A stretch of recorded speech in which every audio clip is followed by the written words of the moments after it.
മുൻ മന്ത്രിയും RSPയുടെ പ്രമുഖ നേതാക്കളിൽ ഒരാളുമായ ശ്രീ ബാബു ദിവാകരനാണ്. സർ, ഇപ്പം നിലമ്പൂർ തെരഞ്ഞെടുപ്പ് നടന്നു. അത് സ്വാഭാവികമായി എല്ലാവരും കണക്കൂട്ടിയ റിസൾട്ട് തന്നെയാണ് ഉണ്ടായത്. ഈ നിലമ്പൂരെ വിജയം 2026 വരുമ്പോൾ കേരള നിയമസഭയിൽ ആവർത്തിക്കാൻ സാധ്യതയാണോ അങ്ങ് കാണുന്നത്?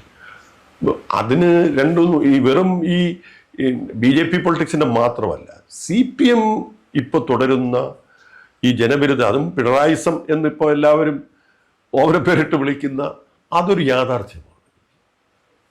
ഇപ്പം ഇന്നിപ്പോൾ ഞാൻ മനസ്സിലാക്കുന്ന ഇന്നലെ സെക്രട്ടേറിയറ്റ് കൂടിയപ്പോഴും വളരെ ശക്തമായ എതിർപ്പ് അവിടെ ഉണ്ടായി എന്നാണ് ഞാൻ മനസ്സിലാക്കുന്നത്. പത്രങ്ങളിലൊന്നും അത് വരുന്നില്ല എന്നെങ്കിലും ഇന്നിപ്പോൾ സ്റ്റേറ്റ് കമ്മിറ്റിയിലും വളരെ ശക്തമായ, എന്നുവെച്ചാൽ പിണറായിക്ക് എന്തോ ഈ രണ്ടാമത് മുന്നേ സംവിധാനത്തിൽ അധികാരത്തിൽ വന്നപ്പോൾ പുള്ളി വളരെ അങ്ങ് ഒരു സെക്ടേറിയൻ പാർട്ടിയെപ്പോലും പുള്ളി കയ്യിലെടുത്തുകൊണ്ട് ഞാനാണ് പാർട്ടി എന്നുള്ള നിലയിൽ വലിയ ധിക്കാരത്തോടും ധാർഷ്ട്യത്തോടും കൂടിയാണ് മുമ്പോട്ട് പോയിക്കൊണ്ടത്. അത് അവരുടെ അണികൾക്കിടയിൽ ഞാനിപ്പം ഈ CPM-ലുമായിട്ടും CPM-ലെ കഴിഞ്ഞകാല പ്രവർത്തകരുമായിട്ടും CPI-ലെ പ്രവർത്തകരുമായിട്ടും ഞാൻ ആ മുന്നണിയിലും പ്രവർത്തിച്ച ഒരാളെന്ന നിലയിൽ ഞാൻ ഇപ്പോഴും ഏറ്റവും കൂടുതൽ ഇഷ്ടപ്പെടുന്ന ഒരു നേതാവാണ് EK നായനാർ. ഞാൻ ഏറ്റവും കൂടുതൽ ഇപ്പോഴും അപ്രീഷിയേറ്റ് ചെയ്യുന്നത് ആ EK നായനാർ എങ്ങനെയാണോ ഈ മുന്നണി സംവിധാനത്തിൽ മുഖ്യമന്ത്രിയായിരുന്നതും അച്യുതൻ കുറച്ച് വ്യത്യസ്തനായാണ്. പക്ഷേ ആ സ്ഥാനത്താണ് പിണറായി വിജയൻ ഇത്ര കാർക്കശ്യക്കാരനായ, യാതൊരു രാഷ്ട്രീയ അഡ്ജസ്റ്റ്മെൻറ്റിനും തയ്യാറാകാതെ വെറും വ്യക്തിപരമായ താല്പര്യങ്ങൾക്ക് വേണ്ടി നിൽക്കുന്നു എന്നത് ഈ മുന്നണി സംവിധാനത്തിൽ ഏറ്റവും വലിയ, അത് കേരളത്തിലെ ജനങ്ങൾക്കിടയിൽ അത് അതാണ് ഞാൻ മനസ്സിലാക്കുന്നത്. ഇപ്പം അൻവർ പിടിച്ച വോട്ടൊന്നും അതും ആൻറ്റി CPM ആണ്. അപ്പം ആ 10,000 ഈ 20,000 കൂടെ കൂട്ടുമ്പോൾ 30,000 പേര് അവിടെ ആൻറ്റി CPM സ്റ്റാൻഡായി എടുത്തിരിക്കുന്നതല്ലേ. കൂടുതൽ 30,000 പേർ കൂടുതലായി ഈ മുന്നണിക്കെതിരായിട്ട് വോട്ട് ചെയ്തിരിക്കുന്നു എന്നുള്ളതല്ലേ എൻ്റെ യാഥാർത്ഥ്യം. CPM ആണ് കേരളത്തിൽ ഇപ്പോൾ ഇടതുപക്ഷ മുന്നണിയെ നയിച്ചുകൊണ്ടിരിക്കുന്നത്.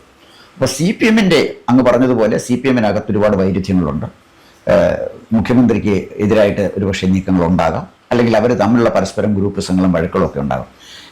CPM-ന്റെ രാഷ്ട്രീയ ഭാവി അങ്ങ് എങ്ങനെയാണ് വിലയിരുത്തുന്നത്? ഞാൻ അവരിപ്പോഴെങ്കിലും പിണറായി തിരുത്താൻ തയ്യാറാകുന്നില്ലെങ്കിൽ അവർക്ക് ബംഗാളിൽ ത്രിപുരയിലും സംഭവിച്ചത് കേരളത്തിലും സംഭവിക്കാൻ സാധ്യതയുണ്ടെന്ന് വെച്ചാൽ അങ്ങനെ സംഭവിക്കരുതെന്ന് ആഗ്രഹിക്കുന്ന ഒരാളാണ് ഞാൻ. അതുകൊണ്ട് CPM അങ്ങ് ഇല്ലാതായി പോട്ടെ ഒന്നും ആഗ്രഹിക്കുന്ന ആളല്ല ഞാൻ. അതുപോലെ ഇന്ത്യയിലെ ഇടതുപക്ഷ പ്രസ്ഥാനങ്ങൾക്ക് എവിടെയൊക്കെ ക്ഷീണം സംഭവിക്കുന്നോ അത് ഇന്ത്യയിലെ ഇടതുപക്ഷ പ്രസ്ഥാനങ്ങൾക്ക് മൊത്തത്തിൽ സംഭവിക്കുന്ന ക്ഷീണമാണെന്ന് കരുതുന്നതാണ്. എന്നുവെച്ചാൽ ത്രിപുരയിലായാലും ബംഗാളിലായാലും അവിഭാജ്യ ഘടകമായിരുന്നു RSP. പക്ഷെ അന്നും ഈ ഒരു ഘട്ടം എത്തിയപ്പോൾ RSP ഇതിന്റെ ശക്തിയുക്തം അവിടെ എതിർത്തതാണ് മുന്നണി സംവിധാനങ്ങളിൽ. പക്ഷെ അന്നും ഈ പറഞ്ഞതുപോലെ അവർക്ക് അന്നും മെജോറിറ്റി ഉണ്ടല്ലോ. അവർക്ക് നമ്മളുമായിട്ട് കമ്പയർ ചെയ്യുമ്പോൾ അവർ വലിയ പാർട്ടിയാണ്. അപ്പൊ സ്വാഭാവികമായിട്ട് അതിനെ ഒരു സ്ട്രീം റോളർ കിട്ടി മുമ്പോട്ട് പോയതിന്റെ ഫലമാണ് ബംഗാളിൽ സംഭവിച്ചത്. ഇത് തന്നെയാണ് ത്രിപുരയിലും സംഭവിച്ചത്. ഇപ്പോ കേരളത്തിലും അത് തന്നെയാണ് സംഭവിക്കാൻ പോകുന്നത്. അതൊരു നല്ല കാര്യമാണെന്ന് വിശ്വസിക്കുന്ന ആളല്ല. അത് വേണ്ട സാർ. അപ്പൊ ഞാൻ ചോദിക്കുന്നത് CPM-നെ സംബന്ധിച്ചിടത്തോളം ഭാവി അത്ര ശോഭനമല്ല ഇങ്ങനെ പോയാൽ അതാണ് അങ്ങ് പറഞ്ഞത്.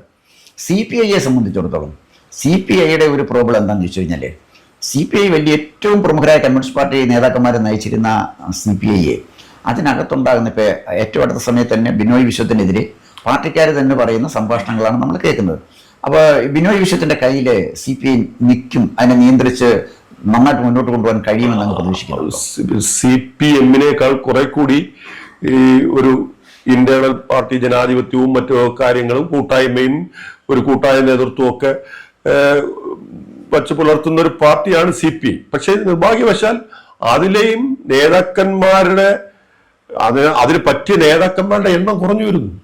ഇപ്പൊ ബിനോയ് വിശ്വം ഞങ്ങളൊക്കെ ഒരുമിച്ച് ഒരുപോലെ നിയമസഭയിൽ വന്നവരും KP രാജേന്ദ്രൻ ഞങ്ങളൊക്കെ ഒരു സമയത്ത് 87 ഞങ്ങളെല്ലാം ഒരുമിച്ച് നിയമസഭയിൽ വരുന്നത്. ഞങ്ങളൊക്കെ വ്യക്തിപരമായി അവരൊക്കെ ഈ പറഞ്ഞ CPM-ലെ പല നേതാക്കന്മാരെക്കാൾ കൂടുതൽ ഈ കോസിനോടും ഈ ഈ ഇടതുപക്ഷ പ്രസ്ഥാനങ്ങളുടെ വളർച്ചയിലും ആകാംക്ഷയുള്ളവരും അല്ലെങ്കിൽ ആ തളർച്ചയിൽ ആകാംക്ഷയുള്ളവരും ഒക്കെയാണ്. പക്ഷെ എന്തോ ഈ CPM അവരുടെ ഭാഗം ഉപയോഗിച്ച് ബംഗാളിൽ ചെയ്തതുപോലെ അവരെല്ലാ സമഗ്ര മേഖലകളിലും അവരങ്ങ് നീരാളിപ്പിടുത്തം പോലെ അവർ എല്ലാം ഇപ്പം കോപ്പറേറ്റീവ് സെക്ടർ, ബാങ്കുകൾ, മറ്റു എല്ലാ സംഘടനകളും CPM അങ്ങ് അവരുടെ കൈക്കുള്ളിൽ ഒതുക്കി. അവരുമായി ഫൈറ്റ് ചെയ്ത് നിൽക്കാൻ പറ്റുന്ന അത്രയും ഒരു ശക്തി പ്രാപിക്കാൻ CPIക്ക് കഴിയുന്നില്ല എന്നുള്ളതാണ്. ഇപ്പൊ CPM ഇപ്പൊ അന്ന് മുതലേ ആ മുന്നണി സംവിധാനത്തിൽ ഇത്രയും സീറ്റ് കയ്യിലുണ്ടായിരുന്നത് കൊണ്ട് അത് വെച്ചൊക്കെ ഇങ്ങനെ പിടിച്ചു നിൽക്കുകയാണ്. പക്ഷെ അവർക്ക് ഇനി അധികം നാൾ പിടിച്ചു നിൽക്കാൻ പ്രയാസമാണ്. അപ്പൊ അതുകൊണ്ട് വളരെ ഗൗരവമായി ഞങ്ങളൊക്കെ പറയുന്നതാണ്, ഇടതുപക്ഷ പ്രസ്ഥാനങ്ങൾ കൂട്ടായി ആലോചിക്കണം. അവരുടെ ശക്തി കുറയുന്നത് ആർക്ക് ഗുണം ചെയ്യും?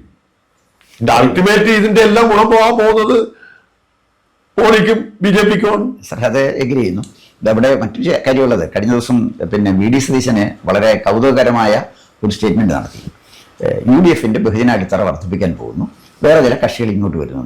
അപ്പോൾ ഉപശാലകളിൽ പറഞ്ഞു കേൾക്കുന്ന പേര് CPI ഒരുപക്ഷെ UDFിലേക്ക് വരും എന്ന് പറയുന്നു. സാർ അതെങ്ങനെയാണ് കാണുന്നത്? ഇത് ഈ നിലയില് CPIക്ക് അധികകാലം ഈ CPMന്റെ അല്ലെങ്കിൽ പിണറായി വിജയന്റെ ഇപ്പം ഈ പറയപ്പെടുന്ന പിണറായിസത്തോട് യോജിച്ചു പോകാൻ CPIക്ക് കഴിയില്ല. അതിനകത്ത് ഒരുപാട് അഭിപ്രായ വ്യത്യാസങ്ങൾ. പിന്നെ ഇരിക്കുന്ന സംവിധാനം ഒരു ദിവസം പൊളിച്ചിങ്ങി പുറത്തു വരുന്നതിന്റെ ഇപ്പം അങ്ങനെ വരുന്നതിന്റെ ഒരു വരുമ്പഴായികളെ കുറിച്ചുള്ള രണ്ടു വർഷം അവർ ആലോചിക്കുന്നതുകൊണ്ട് അല്ലായാലും നേരത്തെ തന്നെ അവർ ഈ കാര്യത്തിൽ അഭിപ്രായ വ്യത്യാസം ഉടലെടുക്കുമായിരുന്നു. പിന്നെ ഇപ്പോഴും അവർ ക്ഷമിക്കുന്നത് അതിനകത്ത് നിന്നുകൊണ്ട് പരമാവധി പോകാവുന്നതിന് ക്ഷമിച്ചുകൊണ്ടിരിക്കുകയാണ്. അത് എത്രത്തോളം പോകാൻ ഇപ്പൊ ഈ 2026 തെരഞ്ഞെടുപ്പ് കഴിയുമ്പോൾ ഇതിനൊക്കെ ഒരു മാറ്റം ഉണ്ടാവുമെന്ന് വിശ്വസിക്കുന്ന ഒരാളാണ് ഞാൻ. മറ്റൊന്നും കൊണ്ടല്ല, ഈ 2026 തെരഞ്ഞെടുപ്പിൽ ഇവരിനി CPM എത്രയെല്ലാം ശ്രമിച്ചാലും ശരി അവരുടെ വോട്ട്, ഇപ്പം നിലമ്പൂര് അവരുടെ വോട്ടെല്ലാം അവർക്ക് പിടിക്കാൻ പറ്റില്ല. അവർക്ക് അവിടെ ഉള്ള വോട്ടെല്ലാം മുഴുവൻ അവർക്ക് പിടിക്കാൻ പറ്റില്ല. അവരിപ്പോ പറയുന്നുണ്ട് ഞങ്ങളുടെ വോട്ട് ചോർന്നില്ല എന്നൊക്കെ പറയുന്നുണ്ട്. പക്ഷെ അവരവിടെ ശ്രമിച്ചെന്താ, കഴിഞ്ഞ തെരഞ്ഞെടുപ്പിൽ അവർ ശ്രമിച്ചെന്താ, ഈ അൻവറിനെ പോലുള്ളവരെ കിട്ടാവുന്ന എല്ലാ അതിനകത്ത് രാഷ്ട്രീയമൊന്നും നോക്കാതെ എങ്ങനെയും കോൺഗ്രസിനെ തോൽപ്പിക്കുക അല്ലെങ്കിൽ UDFനെ തോൽപ്പിക്കുക എന്നുള്ള ഈ ലീഗിനെ തോൽപ്പിക്കുക എന്നുള്ളത് കൊണ്ട് അതിനേക്കാൾ വലിയ കമ്മ്യൂണൽ ഗ്രൂപ്പുകളെ അവർ കൂട്ടി. ഇപ്പൊ അതാന്റെ ഫലമാണ് അനുഭവിക്കുന്നത്. അൻവറിനെ പോലുള്ളവർക്ക് എന്ത് വ്യക്തിത്വമാണ്. സാറേ, UDFന്റെ ഒരു പിന്നെ വ്യക്താക്കളിൽ പ്രമുഖനായ ഒരാളും കൂടിയാണ്. ഇപ്പൊ ഈ PV അൻവർ തിരിച്ച് UDFിലേക്ക് വരാൻ ഒരു സാധ്യത കാണുന്നുണ്ടോ? സാധ്യത വളരെ കുറവാണ്. ആദ്യം ഈ അൻവറിനെ പാർട്ടി എന്ന നിലയിൽ വരുന്നിടത്ത് ഞങ്ങളൊക്കെ വളരെ സ്ട്രോങ് ആയിട്ട് അഭിപ്രായം പറഞ്ഞു. അതൊന്നും പറ്റുന്ന കാര്യമില്ല. ഒരു ദിവസം രാവിലെ അവിടെ നിന്ന് ഇത്രയും കാലം അവിടെ നിന്ന് ചീത്ത പറഞ്ഞുകൊണ്ടിരുന്നാണ്, ഇപ്പുറത്ത് വന്ന് ചീത്ത പറഞ്ഞോണ്ട്. പക്ഷെ ഈ LDFനെ എതിർക്കുന്നതിന് അയാളെ എങ്ങനെ ഉപയോഗിക്കാൻ പറ്റും എന്നുള്ളത് ഒരു രാഷ്ട്രീയ തന്ത്രമാണ്. അതിലും അതിനുള്ള ശ്രമമാണ് UDF. പക്ഷെ അയാൾ ആ കോട്ടയിലും ഇതിലൊന്നും നിൽക്കുന്ന ആളല്ല എന്നുള്ളത് ഇപ്പൊ തന്നെ ഈ തെരഞ്ഞെടുപ്പ് കഴിഞ്ഞതിന് ശേഷം അയാളുടെ ഓരോ ദിവസത്തെയും പത്രസമ്മേളനം പറയുന്നതൊക്കെ കേട്ടതുകൊണ്ട് അൻവറാണ് ഈ കേരളത്തിലെ ഏറ്റവും വലിയ, അതൊക്കെ എങ്ങനെ അക്സെപ്റ്റ് ചെയ്യാൻ പറ്റും?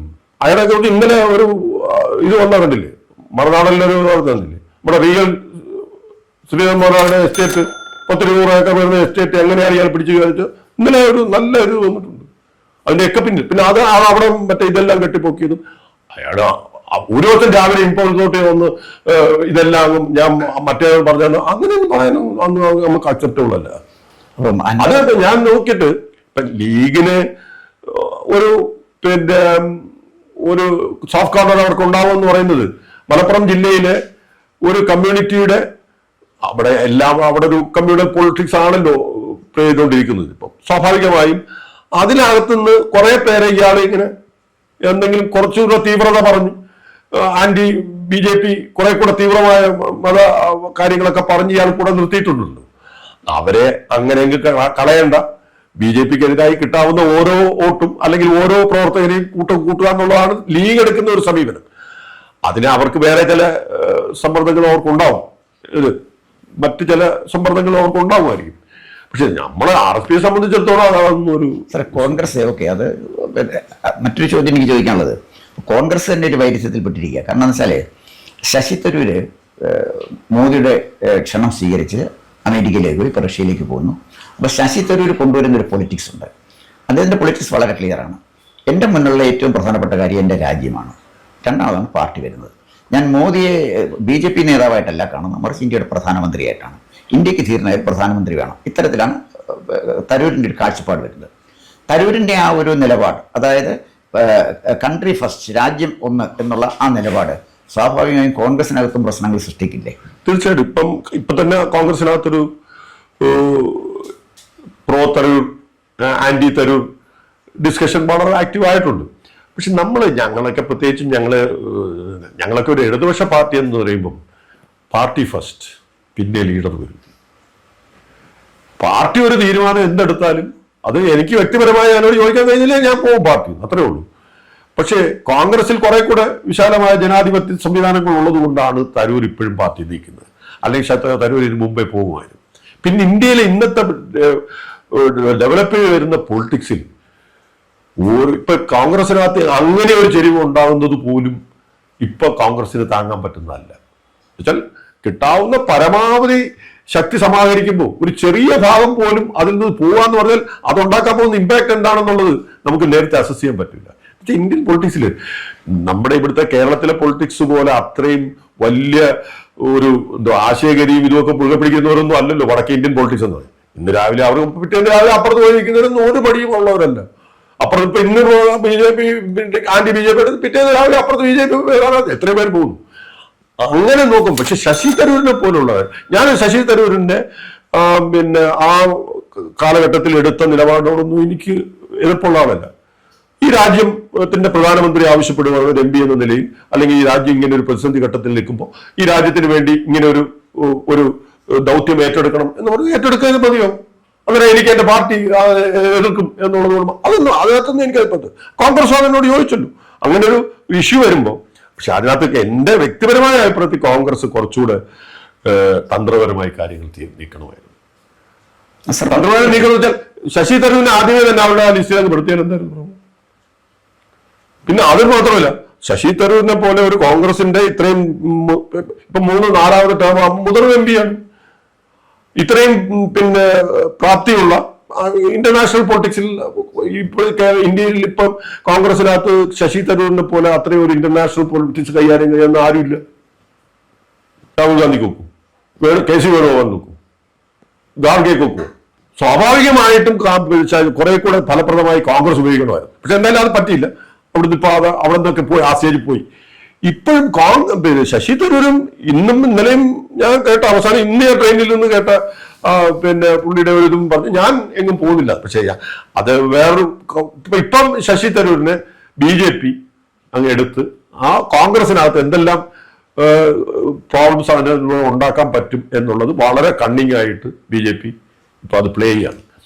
അതിൽ ഒരു 75% ശശി തരൂർ വീട് കഴിഞ്ഞു എന്നാണ് ഞാൻ മനസ്സിലാക്കണം. ഞാൻ അതിൽ നിന്ന് പിന്നെ അനലൈസ് ചെയ്യുന്നത്.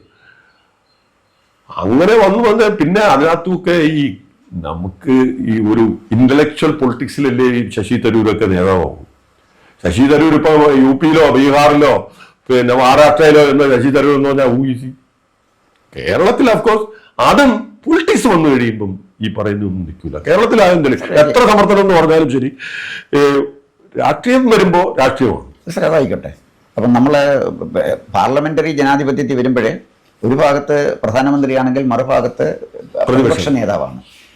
മോദിയെ പോലെ ഒരു പ്രധാനമന്ത്രിയെ നേരിടാനുള്ള ഒരു ശേഷിയും ശേമുഷിയും ഒരു ഇന്റലക്ച്വൽ കപ്പാസിറ്റിയും ബഹുജന അടിത്തറയൊക്കെ ഉള്ള നേതാവാണ് രാഹുൽ ഗാന്ധി എന്ന് അങ്ങ് കരുതുന്നുണ്ടോ?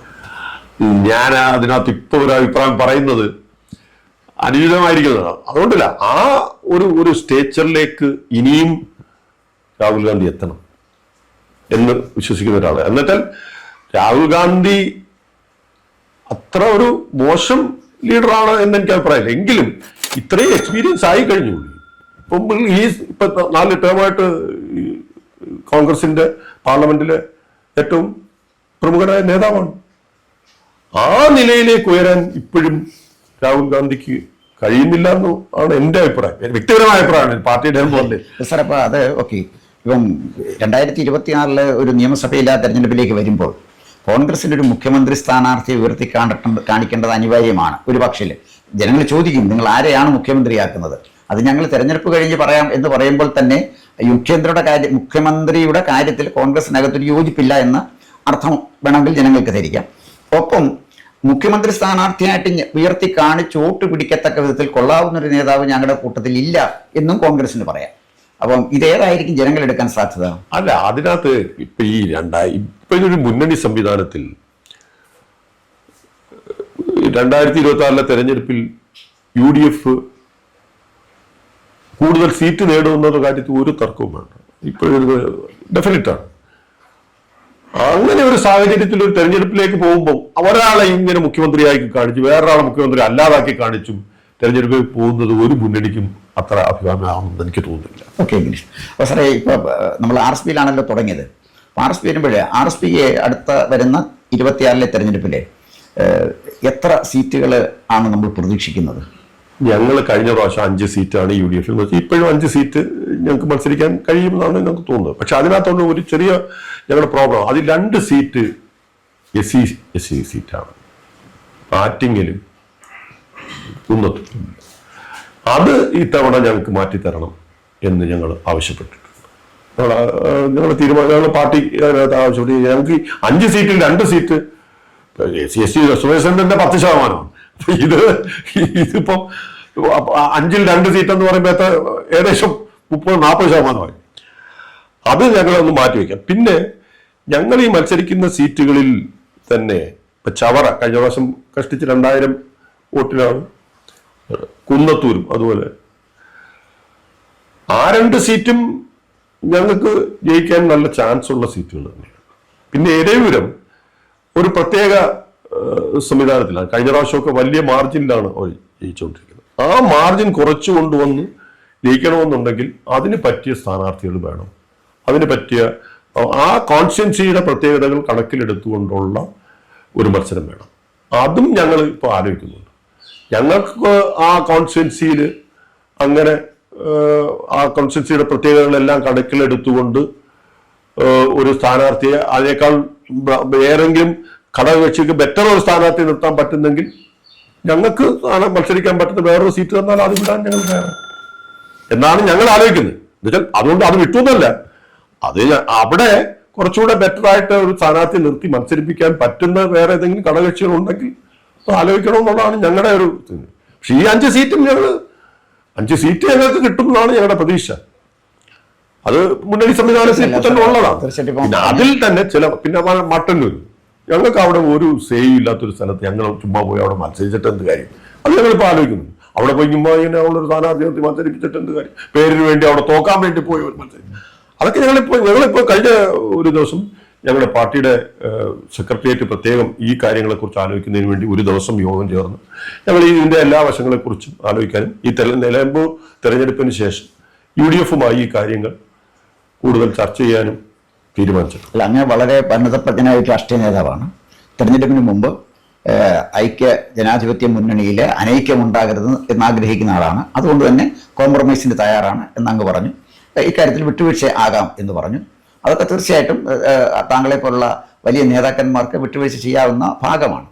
പക്ഷേ ഈ വിട്ടുവീഴ്ച UDFിലെ എല്ലാ ഘടകകക്ഷികളും കോൺഗ്രസിനോട് കാണിക്കുന്നു. ഇപ്പൊ അതിനകത്ത് ഇപ്പൊ UDFിനകത്ത് പ്രധാനമായും ലീഗ് അവർക്ക് അവരുടേതായ ഒരു സേ ഉണ്ട്. അത് കഴിഞ്ഞ പിന്നെ കേരള കോൺഗ്രസ് ജോസഫാണ്. കേരള കോൺഗ്രസ് ജോസഫിന് അവരുടേതായ ലിമിറ്റേഷൻസ് ഇപ്പോൾ ഉണ്ട്, ഇല്ലാന്ന് പറയാതെ. പിന്നെ ഞങ്ങൾക്കും ഞങ്ങളുടേതായ ഒരുപാട് ലിമിറ്റേഷൻസ് ഉണ്ട്. ഞങ്ങൾ ഈ 5 സീറ്റ് മത്സരിക്കുമ്പോഴും ആ സീറ്റിൽ രാഷ്ട്രീയമായുള്ള മത്സരമാണല്ലോ നമ്മൾ പ്രതീക്ഷിക്കുന്നത്. അപ്പം കഴിഞ്ഞ പ്രാവശ്യത്തെ രാഷ്ട്രീയ സാഹചര്യങ്ങളിൽ ഞങ്ങൾക്ക് ഒരു സീറ്റും ജയിക്കാൻ പറ്റില്ല. 2 ടേമായിട്ട് ഞങ്ങൾക്ക് ഒരു സീറ്റും ജയിക്കാൻ പറ്റും. അതുകൊണ്ട് ഇത്തവണ ഞങ്ങൾക്ക് 3 സീറ്റെങ്കിലും ജയിച്ചേ മതിയാവൂ എന്നതാണ് ഞങ്ങൾ തീരുമാനിച്ചിരിക്കുന്നത്. അങ്ങനെയാണ് 3 സീറ്റ് ഏത് നിലയിലെങ്കിലും ജയിക്കാൻ നമുക്ക് കഴിയണം. അതിനു വേണ്ടിയിട്ടുള്ള പ്രവർത്തനങ്ങൾ ഇപ്പോഴേ ആരംഭിക്കാനും അതിനുള്ള ആ ഒരു തീരുമാനമാണ് ഞങ്ങൾ മുന്നോട്ട് പോകുന്നത്. 5 സീറ്റ് നമുക്ക് കിട്ടുമായിരിക്കും, അതിൽ 3 സീറ്റെങ്കിലും ജയിക്കണം. അതിനെന്തൊക്കെ നമുക്ക് ചെയ്യാൻ കഴിയും എന്നുള്ള ഒരു തീരുമാനത്തിന്റെയും അതിന്റെ പ്രവർത്തനങ്ങളെയും അപ്പൊ ഈ പിന്നെ തദ്ദേശ സ്വയംഭരണ തെരഞ്ഞെടുപ്പുകളോടുകൂടി ആ തെരഞ്ഞെടുപ്പിന്റെ പ്രവർത്തനങ്ങളോടൊപ്പം തന്നെ അതിനുള്ള പ്രിപ്പറേഷൻസും നടത്തണം എന്നാണ് ഞങ്ങൾ തീരുമാനിച്ചത്. തീർച്ചയായിട്ടും നല്ല കാര്യമാണ്. കാരണം കേരളത്തിലെ ഏറ്റവും സീനിയർ നേതാക്കന്മാരിലൊരാളാണ് ശ്രീ ബാബു ദിവാകരൻ. അദ്ദേഹത്തിൻ്റെ അഭിമുഖം തന്നെ വിട്ടുവീഴ്ചയുടെയും സമവായത്തിൻ്റെയും സ്നേഹത്തിൻ്റെയും സഹകരണത്തിൻ്റെയും സന്ദേശമാണ് അദ്ദേഹം നൽകുന്നത്. അവസാനം ഒരു പേഴ്സണൽ ക്വസ്റ്റ്യൻ ചോദിച്ചുകൊണ്ട് ഞാൻ ഇൻ്റർവ്യൂ അവസാനിക്കുക. സർ, കേരളത്തിലെ ഒരു പഞ്ചായത്ത് മെമ്പറോ പഞ്ചായത്ത് പ്രസിഡൻറ്റോ ആയാൽ പോലും മണിമാണികൾ പണിയുന്ന രാഷ്ട്രീയ നേതാക്കന്മാരെയാണ് ഞാൻ എൻ്റെ ചുറ്റും കാണുന്നത്. അതിൽ ഇടതുപക്ഷവും വലതുപക്ഷവും ഒന്നുമില്ല. ഞാൻ ഈ സമൂഹത്തിൽ ജീവിക്കുന്ന ഒരാളാണ്, ഈ സമൂഹത്തിൽ രാഷ്ട്രീയ പ്രവർത്തനം നടത്തിയിട്ടുള്ള ഒരാളാണ്. 15 വർഷം കേരള നിയമസഭയിലെ അംഗമായിരുന്ന ഒരാൾ, അതിൽ 5 വർഷം വളരെ സെൻസിറ്റീവായ ലേബർ വകുപ്പ് കൈകാര്യം ചെയ്ത ഒരാൾ, വളരെ സുദൃഢമായിട്ട് അങ്ങ് അത് കൈകാര്യം ചെയ്യുകയും ചെയ്തു.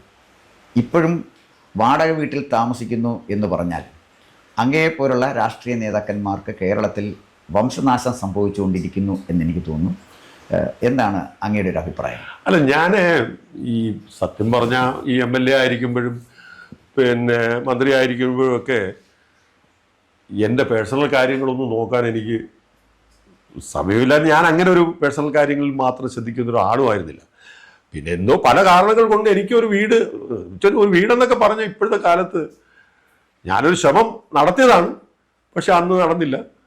പിന്നെ അതിനങ്ങോട്ട് പിന്നെ ഇപ്പോൾ ഒരു വീടെന്നൊക്കെ പറഞ്ഞാൽ നമ്മുടെ ഒന്നും വരുമാനം വെച്ചിട്ട് നോക്കുമ്പോൾ പിന്നെ അതിനകത്ത് എനിക്ക് ഇപ്പം എൻ്റെ വീട്ടിൽ വ്യക്തിപരമായി ഞാൻ പറഞ്ഞാൽ എൻ്റെ വൈഫും വർക്കിംഗ് ആയിരുന്നു.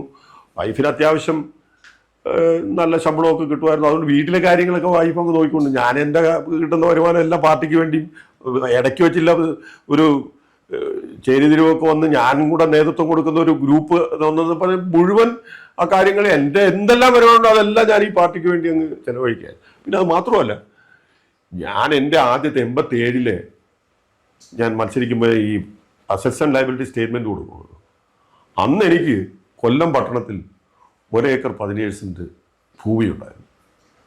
ഇപ്പം ഞാൻ എൻ്റെ അസറ്റ്സ് ആൻഡ് ലയബിലിറ്റി സ്റ്റേറ്റ്മെൻറ്റ് കൊടുത്തിട്ടുണ്ട്, 0 ആണ്. ഓരോ തെരഞ്ഞെടുപ്പ് കഴിഞ്ഞപ്പോഴും ഞാൻ 10 സെൻറ്റ് 15 സെൻറ്റ് 20 സെൻറ്റ് പാർലമെൻറ്റ് തെരഞ്ഞെടുപ്പൂടെ കഴിഞ്ഞപ്പോൾ അന്നും ഒരു 15 സെൻറ്റ് വിറ്റു. അതെല്ലാം കഴിഞ്ഞപ്പോൾ എനിക്ക് പിന്നെ ഭൂമി ഇല്ലാതായി. ഞാനത് വീട് വയ്ക്കണമെന്ന് വെച്ചാൽ ഇതിൻ്റെ അപ്പുറത്തോട്ടാണ്. ഒരു വീട് വയ്ക്കാൻ വേണ്ടി ഒരു 10 സെൻറ്റ് ഞാൻ കരുതി വെച്ചിരുന്നതാണ്, അവിടെ ഒരു വീട് വയ്ക്കണം എന്നുള്ളൊരു ഉദ്ദേശം. പക്ഷേ 2026 തെരഞ്ഞെടുപ്പ് കഴിഞ്ഞപ്പം 2021 അല്ല 21 തെരഞ്ഞെടുപ്പ് കഴിഞ്ഞപ്പം അതും 21 തെരഞ്ഞെടുപ്പ് കഴിഞ്ഞപ്പം അതും പോയി. പിന്നെ നമ്മൾ ഈ ഇരിക്കുന്ന ഈ സ്ഥലം, ഈ വീടും ഇതും ഞങ്ങൾ പാർട്ടീഷൻ ചെയ്തിട്ടില്ല. അച്ഛൻ്റെ ആകെ ഉള്ള സ്വത്താണ് ഇത് ഏകദേശം ഒരു 80-85 സെൻറ്റ് സ്ഥലവും എനിക്ക് മുമ്പ് ഞാൻ ജനിക്കുന്നതിന് മുമ്പ് വെച്ച വീടാണ്. ഇതെല്ലാം ഓടാണ് പണിഞ്ഞിരിക്കുന്നത്. ഇത് ഞങ്ങൾ പാർട്ടീഷൻ ചെയ്തിട്ടില്ല. അത് പറയുന്നതുകൊണ്ടല്ല, അമ്മയുണ്ട്, അമ്മ ജീവിക്കുന്നിടത്തോളം അമ്മയുടെ ഒരു ഇതായിട്ട് തേക്കുന്നത്. ഞാനിവിടെ കൊല്ലത്ത് വന്നാൽ ഞാൻ ഇവിടെ ഇത് ഉപയോഗിക്കും. തിരുവനന്തപുരത്ത് എന്നാൽ ഞങ്ങൾ കഴിഞ്ഞ ഒരു 3 വർഷത്തിന് മുമ്പ് വരെ വീടായിരുന്നു. ഫ്ലാറ്റ് താമസിക്കുന്ന നമുക്കൊരു എനിക്കും ഒരു ഫ്ലാറ്റ് ജീവിതം വലിയ പാടാണ്. അതുകൊണ്ട് ഞങ്ങൾ വീടാണ് പറയുന്നത്. പക്ഷെ വീട് കുറേ കഴിഞ്ഞപ്പോൾ പിന്നെ മോളെ കല്യാണമൊക്കെ കഴിഞ്ഞാൽ മോളങ്ങ് അഗ്ലണ്ടി പോയിട്ട് ഞങ്ങൾ 2 പേർക്ക് മാത്രമായിട്ടൊരു വീടും അതിൻ്റെ എസ്റ്റാബ്ലിഷ്മെൻറ്റും വാടകയ്ക്കായാൽ പോലും അതൊരു താങ്ങാൻ പറ്റാത്ത, അതുകൊണ്ടാണ് ഞങ്ങൾ പിന്നെ ഫ്ലാറ്റിലേക്ക് മാറി. ഇപ്പോഴും ഞാൻ വൈഫ് വാങ്ങിച്ചിട്ട് കുറച്ച് സ്ഥലത്തൊരു വീട് വെക്കുന്നതിനുള്ള ശ്രമം നടത്തിക്കൊണ്ടിരിക്കുക. പക്ഷേ ഇതുവരെ നടന്നിട്ടില്ല. ഓക്കെ സാർ, അങ്ങയുടെ അനുഭവം, അങ്ങോട്ടുള്ള ഒരു അഭിമുഖം വളരെ വ്യത്യസ്തമായൊരു അനുഭവമാണ് എനിക്ക് കിട്ടിയത്. തീർച്ചയായിട്ടും ജനഭൂമിയുടെ പ്രേക്ഷകർക്കും അതൊക്കെ തന്നെയായിരിക്കും തോന്നുന്നത് എന്നെനിക്ക് തോന്നുന്നു. അങ്ങ് ഇനിയെങ്കിലും നല്ലൊരു വീട് വെക്കട്ടെ എന്ന് ആശംസിക്കുന്നു. ഞാനൊരു ഈ പറഞ്ഞ പോലെ അച്ഛൻ്റെ അച്ഛനും ഇതുപോലെ ആയിരുന്നു. അങ്ങനെ വലിയ വീട് വേണം അങ്ങനെ എനിക്കും അങ്ങനെ ഒരു വലിയ ഫാൻസി ഒന്നും വീടാ. പിന്നെ അത് മാത്രമല്ല, ഞാൻ 15 വർഷമായിരുന്നു മാത്രമല്ല, അച്ഛൻ 9 വർഷം ഇപ്പോഴത്തെ 5 മന്ത്രിമാരുടെ വകുപ്പ് കൈകാര്യം ചെയ്തതാണ്. PWD, ഇറിഗേഷൻ, പിന്നെ ടൂറിസം, പിന്നെ municipalities, press and printing and press, ഇപ്പോഴത്തെ 5 മന്ത്രിമാർ ചേർന്ന് ഒരു മന്ത്രി കൈകാര്യം ചെയ്യുന്നത്. അതും അറിയണം, PWD, ഇറിഗേഷൻ എന്നൊക്കെ പറഞ്ഞാൽ അന്നത്തെ ഏറ്റവും മേജർ വകുപ്പാണ്. അന്നും അച്ഛനും സ്വന്തമായിട്ട് അച്ഛനും ഒരു സെന്റ് ഭൂമി പോലും അച്ഛൻ വേറെ ഇത് വർഷങ്ങൾക്ക് മുമ്പ് ട്രേഡ് യൂണിയൻ പ്രവർത്തനത്തിന്റെ ഭാഗമായി അവർ വാങ്ങിച്ചു കൊടുത്തതാണ് ഇതൊക്കെ. അച്ഛൻ മരിക്കുമ്പോൾ ഞങ്ങൾ വാടക വീട്ടിലിട്ടോ പോയത്. അച്ഛൻ മരിച്ചു കഴിഞ്ഞാൽ ഞങ്ങൾ വാടക വീട്ടിലോട്ടാണ്. കൂടുതൽ വാർത്തകളും വിശേഷങ്ങളും നേരിട്ട് ലഭിക്കാൻ ജനങ്ങളിൽ നിന്ന് ജനങ്ങളിലേക്ക് ജനഭൂമി ന്യൂസ് സബ്സ്ക്രൈബ് ചെയ്യൂ. ബെൽ ബട്ടൺ അമർത്താനും മറക്കരുത്.